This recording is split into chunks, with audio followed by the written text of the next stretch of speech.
Hey y'all, it's your girl Jazzy Bell, and welcome back to Conversations with Her, where we provide a safe space for uncomfortable conversations. I hope you enjoy the show. Hello, and welcome back to episode 2 of Conversations with Her, a letter to her. Today we have a special guest and my co-host who was behind the camera last time and is now in front of the camera, Fifi.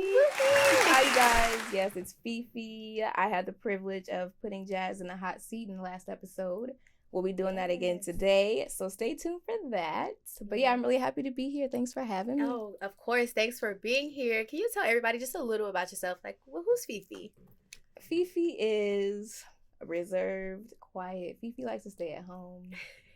Okay, Fifi prefers watching movies, streaming Netflix, watching videos on Instagram of animals doing funny stuff over going to bars, Yeah. Fifi's goofy. But yeah, that's really and I'm the opposite. And that's why we're just so perfect. So we're going to start this episode a little bit different. We're going to do a cheers and a toast of having Fifi on the show. And I'm excited. So cheers to episode 2. My right hand. Yeah. Let me come Cheers. around. Cheers. Cheers, Jasmine. I'm nervous. Can you guys see me shaking? Yeah, you see my little handshake? I'm like, ooh, I'm nervous. I'm going to just cover up a little drop. Yes, of course. So how this goes is our first segment is going to be called Her Topics. And what we're going to do is pull a topic from a jar. And we're basically going to say, why is it important to you? And just like, how does it relate to you? Right? I'll get the jar. Do you want to go first? Yeah, I'll go first. Yeah, okay. I won't look. Even though we know what's in here. No, I'm kidding. Okay. Okay. First topic is mixing friend groups. Oh my goodness, that would come first. Mixing friend groups. I guess I can go ahead and elaborate because I feel like I have like a bigger like friend group, and so like I don't personally like to mix my friend groups, but then at the same time, it's like when it's about me and when they're coming to support me, I can bring all of them together and we're all going to have a good time. But like, I just know who to do what with, I will say. So I can go over, like my best friend, Nashiba, like I can go to her house and just sit on her couch and we can watch movies all night. And we can literally just do that for hours, days. And then I have like my other friends, like TK, Tony, we going out. We're going to turn up. We're going to have a good time. It's a good balance. And I can mix them. I have mixed them. Just not all the time. Just not every day. Yeah, it don't work. Yeah. What about you? Do you have experience from mixing friendships? I have experienced it, and actually, I mean, my experience wasn't the most positive. It was more like, dang, I can't believe my best friend be hanging around people like this. It was more like that. I'm sure we've all experienced that, but thankfully, when you have the right, healthy friendship, all right, look, you go over there and do you. I'm going to just stay over here in my lane, but we know what it is when we're together. We know what it is. You know what I mean? So, and I honestly think, like, I'm that friend that you were just talking about. That friend in the middle that's like, I know my best friends be like, why is she hanging with them? They always say that. Like, why is she hanging with them? What's going on? Like, how do y'all correlate? But I'm a social butterfly. I can literally hang with anybody. Like, I will have a good time with anyone. You are. So I guess it's my turn to pick a topic. Let's see. Oh my goodness. Friendship breakups. Wow, we just jump right to the little juicy ones. We get into the nitty gritty. Okay, so friendship breakups. Do you have a story time like breaking up with a friend? Like, I do, and we'll keep it short and sweet. Yeah. It was honestly, I wouldn't even call it a breakup. It was just we both went our separate ways. Yeah. There was really no closure. There was really no conversation, but it was someone that was very near and dear to me. Yeah. But friendship breakups, I can see how that could be like a mourning a loss of somebody, because especially if it's someone that you see all the time. Yeah. They're always the first person you hit up when something happens, like, girl, should I get chicken or should I get beef burrito? You know what I mean? Like, just the littlest things. And once that's gone, matter. You feel that. But I know you have a big group, but you have a lot of core friends. Yeah, I do. Have you ever had to? Honestly, friendship breakups are probably harder than romantic breakups for me. Honestly, like friendship breakups will probably have me depressed, getting skinny. like, I just lost my man, like, for real. Like, my friends are, like, my rock. And everybody always wonders, like, how do you get up and do what you do? Like, how do you have so much energy? Like, what? Like, you know what I'm saying? Where do I get this from? And it's honestly, my friends just motivate me. Like, they're behind me. Like, they're pushing me. So if I was to really, like, have a real friendship breakup with my friends, because I have, but we became friends again because I was like, like, I'll leave my man, but I ain't leaving my friends. Especially if it's not, like, something, like, crazy. Like, it ain't nothing crazy. It's just miscommunication and we're just growing apart. No, I'm going to get my friend back. So, I would say that about friendship breakups. Do you want to take the last one? You sound like a great friend, Jasmine. You are a great friend. You're just a great person. Don't hype me up. And I'm sure viewers, y'all know. I'm sure y'all already know. Yeah. I will say, though, I always tell my friend, I forget what, somebody actually said this to me, and it stuck with me. I think they said that I'm not a, what is it? Sorry. I'm a reliable friend. I'm not that friend that you can be with every day because I have a lot to do and I have a lot of friends. But when you need me, I'm there. You're there. When you call me, I'm there. Yeah. I am definitely a reliable friend. I may not be an everyday friend for every single like friend that I have, but I'm definitely there whenever any of my friends, like at least I hope so, they know that I'm one call away always. A text. It don't even have to be a call. It can be a text for real. So do you want to take the last one? Yeah, I'll do the last one. Let's see. What do we have here? So here I have, I'm going to keep my hands down because I don't want y'all to see how nervous I am. Anyway, here I have meeting new people. This one's a lot lighter. Yeah, that one's definitely a lot lighter. I like that one. Do you have a story? Okay, tell me a story about a time where you met a group of people or maybe just one friend and it went really, really good or went really, really bad. I will shout out a homegirl because when we first met, it was just like we knew each other for forever. I actually have two people like that. One in particular, I just say she doesn't count because I don't even know if we were talking when we met. Honestly, like, I mean, talking is like we're able to. We were so young. I don't even know. We just saw each other and been friends for life. Immediately. Till this day. Yeah. She lives in Chicago. You know who you are. I love you. And then I have a friend that I met in high school. We were in the same kind of friend group. But every time I would like see her, I felt this familiar spirit about her. And it was so comforting. It was almost like motherly. And I would just see her. I'm like, hey, girl, how you doing? She's like, I'm good, just right here. But she was so silly, so funny. And which is hard to come by sometimes because it's like you feel like you're like the most silly person who could meet you there. But there are actually a lot of people out here, y'all, who are just as goofy as you. I'm telling you because, but yeah, it was just, I feel like meeting new friends when you can tell when it's going to be someone who's going to remain in your life for a while. Based off of that interaction, especially if it's organic. It's not forced. And again, you feel like you've known them for ages. The conversation just flows. It goes way past small talk. You know what I mean? Yeah.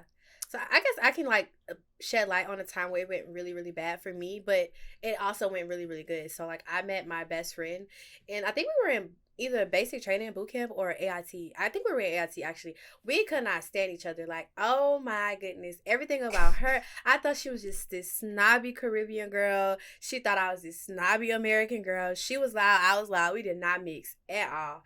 And then it was just like this one day. So we finished AIT and all the training and we got to our first duty station, which my Army people, if you know, you know. We got here to Washington together. And like, I remember us like being in reception and like everybody getting ready to go out. It's like our first time, like we have a little bit of freedom. Mind you, a lot of us are like fresh out of high school. So we're like, oh yeah, we're about to get lit. Like my mama not here. We're about to turn up. But the way that everybody else was turning up was just so different from how me and my best friend acted. And so it was like at first we went really, really bad because we even got into it at AIT. Like we was ready to tussle. And actually, we were ready to tussle because I was defending another friend, like, because I'm just that friend. Like, I'd be like, what you said? So, yeah, but then we were, like, sitting there, and everyone was getting ready to go out, and we just kind of, like, looked at each other, like, I don't know. We just looked at each other like, man, you ready to go? Like, we're going to go our own way. And we literally just went our own separate way, and from that moment on, we, like, been glued to the hip. Like, shout out to Sheba. Since. I love you. Oh, yeah. Well, Sheba, I don't know. She makes you sound like a wonderful girl. So, hey, Sheba. Wow. Shout out to you. That's so sweet. Yeah. Okay, Fifi. So I have a question for you. Do Mm-hmm. you feel like platonic breakups are worse or even to romantic breakups? I feel like that's a really good question. Um, I'd say they're pretty even. I mean, I'd say they're even, depending on the person. So someone like Yeah. you, who you have always had very, very, very close friends to the point to where they're family. Yeah. I haven't always experienced that. My family they've always been my best friends. So I feel like, I do have a boyfriend, and if I were to lose him, that's my best friend right now. So I feel like that would be the worst feeling ever. So I think for me, it would be romantic. And I only speak in terms of anybody, if you're in a relationship and you got marriages on the table, you're either engaged or you're married, and that's kind of the boat I'm in. So to lose somebody that I'm trying to merge lives with, I think that would be really hard. Yeah. Because then you really have to just start over. You know what I mean? Yeah. I would agree. And I would say, even though I am the opposite, like, I would definitely agree to, like, because once your spouse is, like, your best friend, it's like, like, you're losing both. Like, you're using that person you're calling to see if this outfit looks good. You're losing that person that you sleep with at night. So, like, you're losing both. So I can definitely feel that. But I will honestly say, like, I have, like, some friends, like, for example, Cheyenne, like my other best friend Cheyenne, you guys probably will hear me talk about her a lot. She is somebody who's been my best friend since maybe like 5th grade. So like when I say she knows everything about me, I mean it too much. So if I don't think I would be able to handle a friendship breakup with her. Like I feel like you always got a friend that just know too much about you. Like, you can't go nowhere. You got to stay right here. We got to figure this out. Like, we can give each other distance and space. And we definitely have over the years. Like, we definitely have gave each other a lot of space and distance and let each other grow apart. But it's like, we will never stop being friends. Like, I will never stop calling her when I think my man got me messed up. I will never call. Like, I will never stop calling her for the littlest thing, like, ever. So, I feel like that kind of, like, platonic relationship that I have with her, that will hit so much harder than a romantic breakup. 100%. Yeah. I understand that completely. Yeah. So let's take another sip so we can get into the next segment. Okay, let's do it. Our next segment is called Uncomfortable Conversations. Sorry. It's called Uncomfortable Conversations. And this is where we get kind of deep. Like, we're going to get a little uncomfortable with the questions, and we're going to, like, kind of open up a little bit more to our people. So let's loosen up a bit and take a cheers. Let's toast it up a little bit. Toast. Yeah. Cheers. Cheers, y'all. Am I shaking? No. I'm getting warmer, guys. I'm all checking my makeup through the reflection of the glass. Okay. So the first question I have for you is, have you ever given or received an ultimatum from a friend? I have given one in a sense. And it was really just to choose between decide if you really want to be my friend or not. Because right now, the way we're moving, it feels like one side is giving more than the other. And if I'm trying to pull the string and it feels like you're cutting it, I'm not going to waste my energy. I'm going to just let it go. So that conversation went more like that, not to get into too many details. I mean, obviously it's not easy. Yeah. Have you ever had to give? No. No. I haven't given somebody an ultimatum, and I don't think I've like full blown received an ultimatum from a friend, but like, you know, I'll just use Cheyenne for example, because we've been through life together like a lot. So I'll use her again. Like, she was always the opposite of me. Like, I'm this social butterfly. I want to hang out with everybody. I see like the group of cheerleader girls, they look cute. I'm like, hey y'all, I'm Jazz, you know. And she's like, why are you going over there? Like, what are you doing? So like, I did feel like I was never given an ultimatum, but I did feel like it was kind of like, be with my friend in the house or go outside with the other friends that I know she not gonna like or click with. So I feel like I always had like a slight, I guess that is ultimatum, I don't know, like slightly, but I haven't, no one has ever told me like it's either this or that. But I've always had a feeling, like I don't even think I ever like told her that actually. Like, I always had a feeling like, should I hang out with her? Or, well, I always want to hang out with her. That's my best friend. But, like, it's like, but if I go out with these people, I don't want them to think that they're my friend more than she is. But we also were really young. So I feel like growing, like, now that I'm more older, I guess, she's like, it's different. But growing up, it was like that for sure. That's really good. That's really good. And finding that balance with your friends, I think, is really important. Because relationship, it's not just one-sided. Yeah. It's not just, and well, honestly, any relationship, really, you can put that in romantic, platonic. Yeah. So how do you know, well, speaking of like friendship, that's our topic today. How do you know when it's time to end a friendship? I know when I feel like it's no longer fruitful, when I feel like I'm not receiving. And I feel like the way I worded it might sound a little selfish because that's not the intent at all. I feel like you should meet anybody at any walk in their life and not judge them for it. But I guess fruitful in the sense of it's taking more out of you than replenishing you. And you feel like every time you call, by the time you get off the phone, you just feel like, oh my God, that just ruined my day. You know what I mean? And I feel like that's when you know, all right, it's time to either take some space, take a step back and decide, let's look at, what's going on. Do we even want to stay friends? Or should we just give each other some space and we'll come back? Because it could just be life. But yeah, for me, it would definitely be fruitful. And also just if I know you set goals and there's always a reason that you decide, I couldn't do it this time because of this. And I could just, full of excuses. It's like, okay, well, we're trying to move. We're trying to go forward. Yeah. And you communicated that with me. So if I'm trying to hold you accountable, come on, let's do it. Don't get mad at me about this. This is what you wanted. But again, if that's not received the right way, then I feel like, okay, well, maybe we should just rethink, what we're doing. And I mean, what about you? I don't know. Like, I don't think I've ever, knew when it was time to end a friendship because I always meet my friends where they are. But I will say, I should be kind of, in a sense, I know you use the word selfish and that's not your intent, but I feel like sometimes we have to be a little selfish. Like, if it's taking more out of you to be their friend, I feel like it is okay to be a little selfish. But me, I haven't, gasped that yet. So, my friends, wherever they are in life, and no matter how many things they tell me that they want to do and they don't do, they know that that's on them. Right. So I just for me, it's it's on you. Call me, I'm gonna answer. Call me, I'm gonna give you advice. But I'm the type of person, by the time I'm off that phone, I let it go. Yeah. It's not still on my mind. I'm not still thinking about it. It's not that I don't care about them. It's just I got a kid too. I got other responsibilities. So I know how to just let stuff go. So I'm gonna be there for you in a moment. It's kind of like therapists per se. I'm not a therapist, but they don't go home. I would hope not. You have to have that. Let it go. Hear their excuses. Hear what they think they shoulda, coulda, woulda did. Be their friend and let it go. And that's just kind of how I am. But I feel like, I don't know, maybe if I was a little bit more selfish with who, not who I was friends with, but just holding them more accountable. Because I don't feel like I hold my friends accountable. I have some of very much lazy friends, but I love him. Shout out to Tony, because he know. He be having the biggest. He over there, y'all.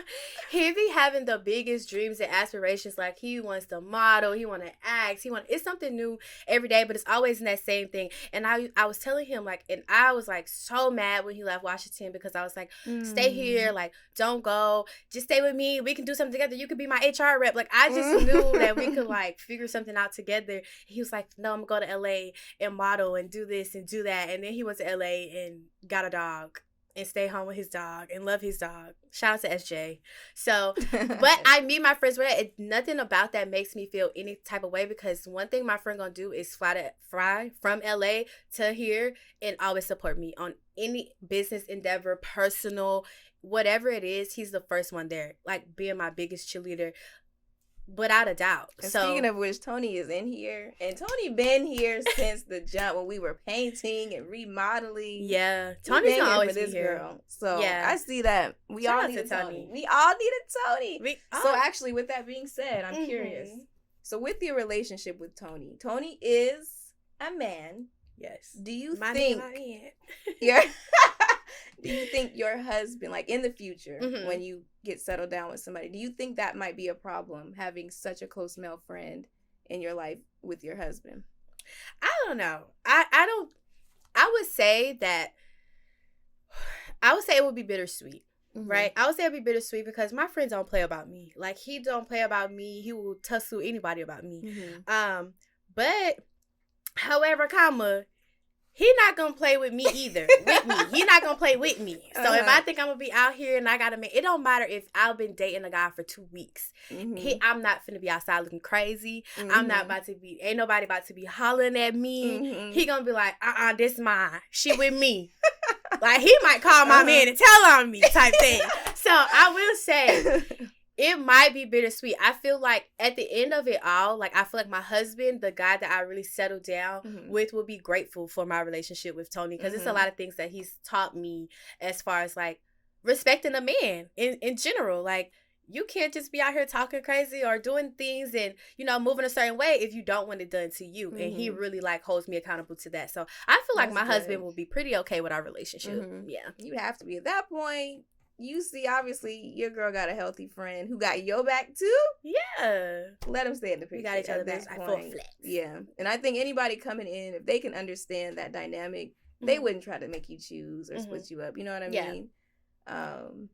So do you have... hashtag we all need a Tony. Let's just go ahead. I was literally just about to say, like, so do you have a Tony? Do I have a Tony? Do you have a Tony? My Tony is my boyfriend. My man. My man is my Tony, because my boyfriend is always saying, you know, iron sharpens iron. And that is really serious. Because he helps me grow. Yeah. Just conversations with him, he'll challenge me to think in ways that I wouldn't normally think to do on my own, and vice versa. And then he'll also call me out, like, what are you doing? You said you were about to do this. Like, girl, get up. You know, wake up. Because I am not a morning person. I'm just go ahead and let everybody know. I'm definitely the one that's like the angry chihuahua. As soon as you get close, they start. That's me. But he is always up and at it in the morning. And he's always like calling me, come on, babe, get up. You know, we got stuff to do, get to work. And I'm always just like, oh my God, get off my phone. Sometimes, I'm going to be honest, and I'm telling on myself, I'll see him call in the morning. I'll just look at the phone. Yeah, just flip this over real quick. Let's just flip this over. Like, let's not even worry about that. But I think we all need somebody that's going to push us, hold us accountable. I think that's a good, healthy relationship. So, yeah, we all need a Tony. We all need a Tony. And a Bay. That's his name. That's my boyfriend's name for Bay. So did you and your boyfriend, did you guys meet as friends first? We met as friends. So you guys were just friends. So when did you know it was time to switch over? I met him in I guess just my own realm of life. So I wasn't on like a dating app. I wasn't searching for anything. I met him at work. I used to work at a grocery store, and he happened to work at that store at the time too. And that's where we met. And it was kind of dramatic. It was almost like I was new. He had been there for a little bit. I had some avocados. I was a little grocery clerk. I was trying to put him back. And I walked up, I said, you know, these avocados go. It was corny. It was the whole thing. But it was never like, it was always just, he's just good people. He's good people. Regardless of where our relationship goes, I just always had a feeling I want him in my life. Like, whether he's just my friend or whether we become romantic. And we, of course, became romantic. And I think I knew when I realized, number one, like, our family values were so similar. Yeah, that's because good. He doesn't play about his family. I don't play about my family. We show up for our family. And another way I knew was just the way I felt when I was with him. I always felt like the sky is the limit. Yeah. It always makes me feel that way. You reach a goal. Well, what's next? Are you satisfied here? Are you really? And I'm like, I don't know. That means you got to keep going. You know, you haven't reached your fullest potential. So I love that he's always keeping me motivated. And, you know, vice versa. So I think that's when I knew, just when we aligned in those areas. Yeah, that was deep. I like that. Thank you for opening up about that. Because if you guys know, Fifi is such a private person. She don't want to talk about nothing at all. So I really appreciate you opening up for that. Yes. Thanks for tuning in. I hope you enjoyed the conversation. Like, comment, and subscribe for more. See you next week. Bye.